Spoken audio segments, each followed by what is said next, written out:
लेके आते हैं, ओरिजिनल और डुप्लीकेट को मिक्स किया जाता है और ओरिजिनल और डुप्लीकेट मिक्स करके मार्केट के अंदर जो एमआरपी होता है रियल में उसके ऊपर सेल किया जाता है।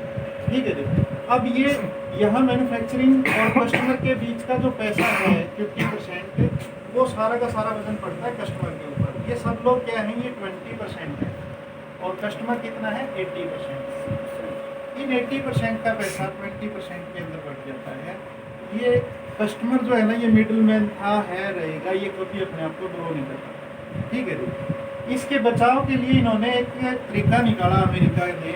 उन्होंने क्या किया है कि इस मैन्युफैक्चरिंग यूनिट से डायरेक्ट स्टोर ओपन किया जाए, कस्टमर डायरेक्ट यहाँ से सामान खरीदे। अब ये जो सिस्टम था ये था DSM, डायरेक्ट सेलिंग मेथड। ठीक है जी। डायरेक्ट सेलिंग, कस्टमर को यहाँ पे डायरेक्ट सामान मिले। अब मैन्युफैक्चरर क्या करता है, 5% जो है ना, ये स्टोर ओपन करने पर फैक्ट्री से स्टोर तक सामान पहुँचाने का 5% ट्रांसपोर्ट चार्ज यहाँ पे ले लेते हैं। अब कितना हो गया, 50 और 5 55%, 45% पैसा कस्टमर को ये एक सिस्टम के तहत डिवाइड कर देता है, बांट देता है। अगर ये पैसा कस्टमर को वापसी आने लग जाए, अच्छी बात है जी, सही बात है जी। Yes yes. एक तरीके से वापसी आना शुरू हो जाए तो ये पैसा जो है ना, वो कस्टमर जो आज तक उसी सेम तरीके से जहाँ था वहीं पे खड़ा था, ये अपने आप को ग्रो कर सकता है। तो हम करना चाहेंगे जी अपने आप को ग्रो। अब ये सिस्टम क्या है, इंडिया के अंदर इस सिस्टम को नाम दिया गया RC, right concept of marketing. ठीक है जी। इस सेम पैटर्न के ऊपर जो पहले से हम करते आ रहे थे, आज तक हम जहाँ थे वहीं खड़े थे, लेकिन अगर हम इस नेक्स्ट सिस्टम के ऊपर काम करेंगे तो हम हमारी ज़रूरतों को, हमारी जिम्मेवारियों को, हमारे सपनों को पूरा कर सकते हैं इस सिस्टम के माध्यम से। अब ये सिस्टम क्या है, ये RCM क्या है, क्या आप जानना चाहते हैं? यस। इंटरेस्ट तो होना चाहिए। Yes yes. ये एक ऐसी चीज़ जो हम हमेशा से करते आ रहे थे, अगर हम बदलाव करते हैं तो यहाँ पर हमको वो चीज़ मिल सकती है जो आज तक नहीं मिली। तो उसके लिए हम जानकारी लेना चाहेंगे RCM के बारे में। RCM क्या है, कहाँ शुरू हुई, आगे क्या हो सकता है, इस सब के ऊपर हम बात करेंगे। RCM मतलब राइट कॉन्सेप्ट ऑफ मार्केटिंग। इसकी शुरुआत 1977 के अंदर भीलवाड़ा राजस्थान के अंदर हुई, फैशन शूटिंग प्राइवेट लिमिटेड के नाम से। फैशन शूटिंग प्राइवेट लिमिटेड एक टेक्सटाइल कंपनी जिसने बहुत बड़े लेवल के ऊपर जो है ना कपड़े का कारोबार किया। और 1988 में सर 1986 के अंदर इंडिया की जो टॉप 10 कंपनी थी टेक्सटाइल की, उनमें जो है ना इनका नाम शुमार हुआ। ठीक है जी, सही। मतलब इन्होंने ग्रो किया। और सन 2000 के अंदर इन्होंने एक, इनके CMD है मिस्टर TC छाबड़ा जी, इन्होंने एक डिस्ट्रीब्यूटर, एक प्रोडक्ट और एक स्टोर के साथ जो है ना एक कॉन्सेप्ट की शुरुआत की, जिसका नाम रखा गया RCM, right concept of marketing. और इस टारगेट के तहत इन्होंने जो है ना ये काम किया और आगे बढ़ते चले गए। आज क्या चल रहा है जी, 2020। इनकी मेहनत और इनकी फल का नतीजा ये है कि आज की डेट में इसके अंदर 100 करोड़ से ज़्यादा डिस्ट्रीब्यूटर है। आज इनके अंदर 700 से ज़्यादा प्रोडक्ट हैं और आज इनके 11,000 से ज़्यादा जो है ना स्टोर। ठीक है सर। 600 डिस्ट्रिक्ट है जी ऑल इंडिया के अंदर और 11,000 जो है ना स्टोर है। एवरेज निकालें तो हर डिस्ट्रिक्ट के अंदर लगभग 5 स्टोर होते हैं। ठीक है जी। ले सकते हैं 5 से भी ज़्यादा हो गए, मतलब 600 गुना 10,000 15 लगभग जो है ना 20 स्टोर ओपन हो जाते हैं हर डिस्ट्रिक्ट में। ठीक है जी। अब 20 स्टोर ओपन हो रहे हैं तो सर्विस की तो कमी नहीं है सर, रख दो अपने आप ले लेंगे।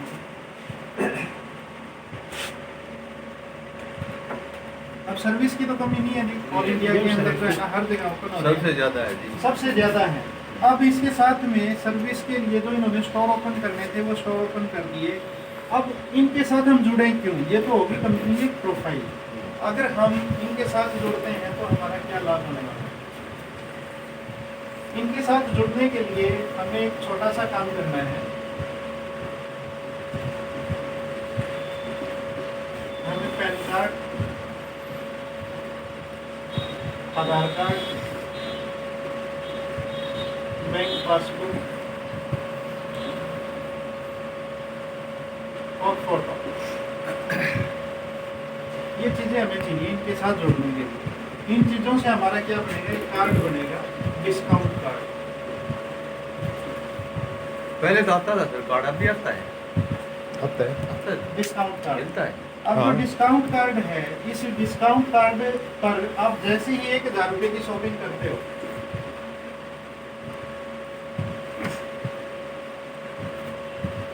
तो आपको यहाँ सबसे पहला बेनिफिट होता है जो आज तक नहीं हुआ। वो बेनिफिट क्या है, आपको रिटेल प्रॉफिट मिलेगा।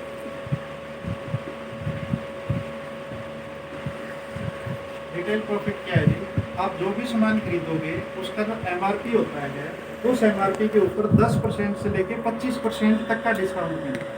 पहले कभी मिलता था जी? नहीं। प्योर चीज़ हो, शुद्ध हो, गारंटी हो उस चीज़ की, और ऊपर से डिस्काउंट मिले, इससे अच्छा कुछ नहीं हो सकता।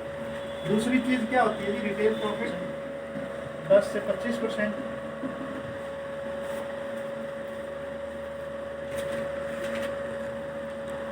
इसके बाद जो दूसरी चीज़ है वो है प्योर प्रोडक्ट, शुद्ध सामान।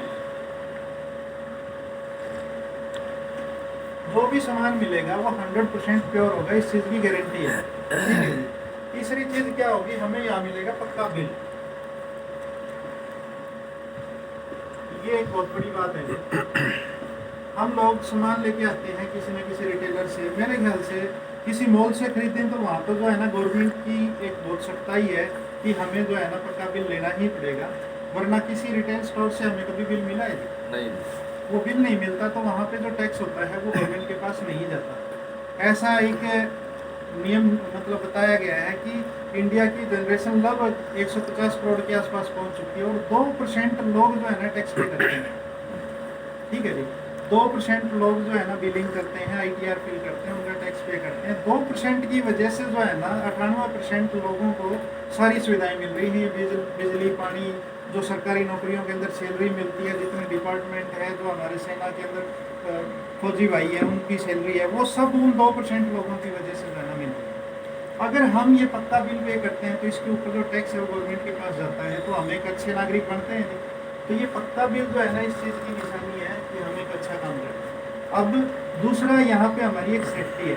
हमने कोई प्रोडक्ट इस्तेमाल किया, पक्का बिल हमारे पास है, और हमें ऐसा लगा कि इसकी वजह से ये चीज़ मेरे को रिएक्शन कर गई, या जो बताया गया था वो क्वालिटी नहीं है, या इसके अंदर कोई मिलावट है, आपको अगर ऐसा अंदेशा लगता है तो आप कंज्यूमर कोर्ट में जाके कंप्लेंट कर सकते हो। वहाँ पर अगर कोई मिलावट करता है या जो बताया है वैसी क्वालिटी नहीं देता है तो उसको सजा भी होती है और जुर्माना भी होता है। ठीक है जी। तो आज जो है ना RCM का जो बिजनेस है, जो इन्होंने इन्वेस्टमेंट किया 15,000 करोड़ रुपए से ज़्यादा जो है ना यूनिट्स के ऊपर इन्होंने खर्चा किया हुआ है, वो पक्का बिल दे के कोई ऐसा हल्का काम नहीं करेगा। तो इसलिए हमें यहाँ पर पक्का बिल मिलता है, ये हमारे लिए बहुत अच्छी बात है। इसके बाद जो नेक्स्ट होता है हमारा वो स्वदेशी। स्वदेशी का तो आजकल नारा चला हुआ है, स्वदेशी अपनाओ विदेशी भगाओ। ठीक है जी, क्यों चला हुआ है? अगर सारी चीज़ें इंडिया में स्वदेशी होती ना, आज की डेट में डॉलर जो है ना 76 रुपये पे पहुंच गया। शुरुआत में जब देश आज़ाद हुआ था उससे पहले 1 रुपया डॉलर जो है ना बराबर मेंटेन करता था, उससे पहले जो है ना रुपया मजबूत था, डॉलर सस्ता था। ठीक है जी, क्योंकि वहाँ के जो प्रोडक्ट है ऑल वर्ल्ड के अंदर घूमते हैं और हम लोग उनके यूज़र हैं, और हम अपने ही देसी प्रोडक्ट को छोड़ चुके हैं। अगर हम स्वदेशी इस्तेमाल करते हैं, इंडिया के अंदर दो जो है ना बहुत बड़े नाम है, एक है P&G, सुना है सभी ने, प्रॉक्टर एंड गैम्बल, और दूसरा है हिंदुस्तान यूनिलीवर, ये भी सुना होगा आप लोगों ने। जी जी। मार्केट के जितने भी प्रोडक्ट हैं लगभग जो है ना 70 to 80% मार्केट के ऊपर इन दो जो है ना C&F का ही कब्जा है। ये कैरी एंड फॉरवर्ड का काम करते हैं। ठीक है जी। और इंडिया का हज़ारों करोड़ रुपया जो है ना विदेशों के अंदर चला जाता है इन दो के माध्यम से। ठीक है जी। अगर वो पैसा इंडिया के अंदर रहे तो महंगाई खत्म हो जाएगी, सुविधाएं इतनी ज़्यादा हो जाएंगी कि विदेश जो आज बहुत अपने आप को ग्रो कहते हैं, डेवलप कहते हैं, हम उनसे आगे निकल सकते हैं। देश के पास पैसा हो, सही है जी। Yes. और स्वदेशी के बाद में जो हम आगे बढ़ते हैं, इसके बाद जैसे सहयोग है, पारदर्शिता है। सहयोग क्या होता है जी? हम कोई भी काम करेंगे, एक दूसरे की सहायता करेंगे, तो उसके अंदर भाईचारा बढ़ेगा, सहयोग बढ़ेगा, रोजगार इसके अंदर मिलता है। आज मैंने यहाँ पे प्रोडक्ट इस्तेमाल करना शुरू किया, मेरे को कुछ कैशबैक आया, मैंने कुछ लोगों को बताना शुरू कर दिया, तो उनको भी कैशबैक आना शुरू हुआ, मेरी इनकम बढ़ गई, यानी मेरे को रोजगार मिल गया। तो उन्होंने आगे बताया, मेरी इनकम बढ़ रही है, उनकी भी बढ़ रही है, तो यहाँ पे एक बहुत बड़ा जो है ना समूह बन गया। तो ये जो समूह बना है, इसके अंदर रोजगार भी बढ़ रहा है, भाईचारा भी बढ़ रहा है, सहयोग भी बढ़ रहा है, एक दूसरे के प्रति प्रेम भी बढ़ रहा है। तो ये एक बहुत बड़ी अचीवमेंट है हमारे लिए। इसके बाद इसमें पारदर्शिता रहती है, सब कुछ ट्रांसपेरेंट है, आप कोई भी चीज़ कैसे भी क्लियर कर सकते हैं। एक जो मुख्य बात है, आज की डेट में 10 से 15 हज़ार रुपये की इनकम लेने के लिए मार्केट के अंदर क्या होता है जी कि सवेरे 8 बजे जाके जो है ना ड्यूटी के ऊपर जाते हैं लोग, और रात को 8 बजे 9 बजे तक जो है ना ड्यूटी करनी पड़ती है। प्राइवेट सेक्टर की बात कर रहा हूँ जी। अब उनको मिलता है कितना? 10 से 15 हज़ार रुपया, और उनसे काम लिया जाता है कम से कम 5 से 10 लाख रुपये का। ठीक है जी। एक बॉस होता है, वो उसको जो है ना, जैसे सर्कस के अंदर शेर को ट्रेंड किया जाता है, यहाँ बैठेगा तो यहीं बैठेगा, यहाँ ये काम करना है तो वही काम करेगा, सेम वही काम एक एम्प्लॉय का होता है। वो अपने बॉस के आगे जो है ना सारे दिन जो है ना ड्यूटी फॉलो करता है। यहाँ पर कोई बॉस नहीं है, नो बॉस। हमारा मन किया, हमने जो है ना सुबह 8 बजे उठ के जो है ना काम शुरू कर दिया, मन किया तो हमने 7 बजे किया, मन किया तो 10 बजे किया, हमारे ऊपर कोई बर्डन नहीं है एक लेवल के बाद, क्योंकि हम इनकम पे आएंगे तभी तो हम ऐसा करेंगे। हमारा मन किया, हमने हिसार में काम किया, मन किया भिवानी में किया, मन किया तो हमने जो है ना आउट ऑफ हरियाणा काम किया, जहाँ हमारा दिल किया हम वहाँ काम कर सकते हैं। और हमारी मेहनत के हिसाब से हम हमारी इनकम जो है ना सेट कर सकते हैं कि हमने 10,000 कमाना है, 50,000 कमाना है, 1 लाख कमाना है, कितना पैसा कमाना है, हमारे ऊपर कोई बॉस नहीं है, बॉस फ्री बिजनेस है। ठीक है जी। इसके बाद अगर मैं बात करूं, यहाँ पर एक और मुख्य चीज़ है जो होता है रिस्क। ये बहुत ही इंपॉर्टेंट चीज़ है। अगर आप देखें, एक चाय की दुकान भी खुलती है ना जी, 20-25 हज़ार रुपये उसको भी खर्च हो जाता है। एक अच्छा सा जो है ना ढाबा सेट किया जाता है, उसके अंदर बहुत सारे प्रोडक्ट लाए जाते हैं, उसके अंदर जो है ना सिलेंडर होता है, गैस चूल्हा होता है, बैठने के लिए कुर्सियाँ में सारी चीज़ें लगाई जाती हैं। ठीक है जी।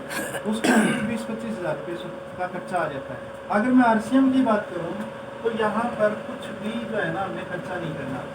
आप RCM स्टोर के ऊपर गए, अपने होम यूज़ के जो भी प्रोडक्ट आपको अच्छे लगते हैं, मिनिमम 1,000 रुपये के आपने परचेज किए, और आप जो है ना बिलिंग करवाई, और साथ में ये जो मैंने बताया सारे जो है ना डॉक्यूमेंट आपने दिया, आपकी एंट्री प्लेस हो जाएगी। अब वो काम आप हमेशा से करते हुए आ रहे थे, सामान हर महीने घर में आता है, वो काम आप हमेशा से करते आ रहे थे, इस महीने आपने वो काम RCM के स्टोर पे कर लिया, कोई रिस्क लिया दिया No. सामान तो पहले भी लाते थे, हम के महीने कर लिया। रिस्क 0% है, लेकिन इस रिस्क के अंदर आपका बहुत बड़ा जो है ना अचीवमेंट छुपा हुआ है। आप चाहें तो यहाँ पर अपनी लाइफ चेंज कर सकते हैं इस रिस्क के अंदर। इसके बाद जो 7वीं चीज़ है, कुछ भाई होते हैं जो कहते हैं कि मैं जो है ना यहाँ पे प्रोडक्ट यूज़ कर सकता हूँ, भाई ये रोज़गार, प्रमोशन, काम करना, लोगों को बताना, ये मैं नहीं कर सकता। वो भी अपना फ़ायदा करता है, उसको जो नॉर्मल बेनिफिट मिल रहे हो तो मिलने ही है। अगर RCM का प्रोडक्ट आप जो है ना केवल 3 महीने रूटीन के अंदर इस्तेमाल करते हैं, जिन्होंने आपको मिलवाया है उनकी देखरेख के अंदर, तो आपको यहाँ पे स्वास्थ्य लाभ मिलने वाला है। केवल 3 महीने जो है ना आपने इनके कहने से प्रोडक्ट इस्तेमाल करने हैं, जो आपके रसोई का सामान है, जिसके अंदर मुख्य रूप से एक चीज़ आती है राइस ब्रान ऑयल। ठीक है जी। वो प्रोडक्ट आपने रूटीन में इस्तेमाल करना है।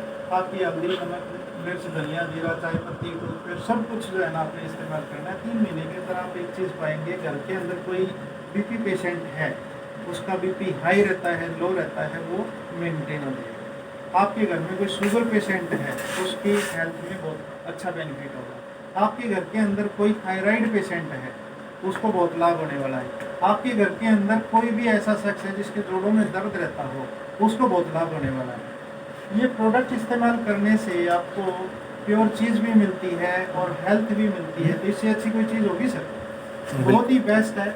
मैं ये क्यों बता रहा हूँ कि RCM क्यों करें, अपनी दुकान क्यों बदलें, ये सारे लाभ जो है ना इसकी वजह से हमें मिलने वाले हैं। इनके साथ में जो है ना एक मुख्य चीज़ मिलती है, अगर हम इसको अच्छे से समझ लें अपने सीनियर के साथ, और इसको अपना कैरियर बना लें, और उस कैरियर के हिसाब से हम इसको लॉन्ग टर्म करें, तो यहाँ पर जो इनकम हमको आ रही है रूटीन में आनी शुरू हो जाएगी। भगवान ना करे, आज किसी की कोई गारंटी नहीं है, रोड पे चल रहे हैं, कोई भी पीछे से आया, हम तो सेफ चल रहे हैं, एक्सीडेंट हो गया, भगवान ना करे हमें कुछ हो जाए, तो हमारे बाद जो इनकम हमको आ रही थी वो एज इट इज हमारी फैमिली को ट्रांसफर हो जाएगी।